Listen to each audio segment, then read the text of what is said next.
1995 আমেরিকার মিসৌরির স্ট্যানবেরিতে 21 বছর বয়সী মাইক মার্কাম তার ইলেকট্রিক ইঞ্জিনিয়ারিংয়ের ডিগ্রি শেষ করে চাকরির খোঁজ করছিল। যেহেতু মাইকের ইলেকট্রিক ইঞ্জিনিয়ারের ডিগ্রি ছিল, তাই সে নিজের বাড়ির মধ্যে বিভিন্ন ইলেকট্রিক ইকুইপমেন্ট নিয়ে রিসার্চ করতে শুরু করে। তাই তার বাড়ির মধ্যে বিভিন্ন রকমের ইলেকট্রিক ডিব্রি ছড়িয়ে ছিটিয়ে থাকতো। এমনই একদিন তার মাথায় আসে জ্যাকব ল্যাডার তৈরি করার।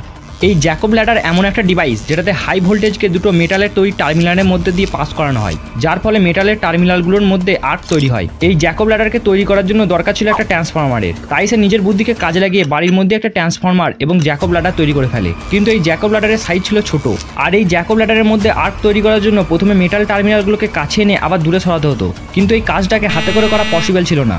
এছাড়া এটার মধ্যে কন্টিনিউয়াস আর্ক পাওয়ার জন্য আইডিয়াল কন্ডিশনের দরকার ছিল। এর জন্য মাইক তার বাড়ির মধ্যে পড়ে থাকা ইলেকট্রিক ডেব্রি থেকে সিডি মেশিনের লেজারকে খুলে টার্মিনাল দুটোর মাঝের বাতাসকে গরম করতে থাকে। ফলে বাতাসের রেজিস্ট্যান্স কমে যায় এবং মেশিন থেকে কন্টিনিউয়াস আর্কও পাওয়া যায়। এত কিছুর পর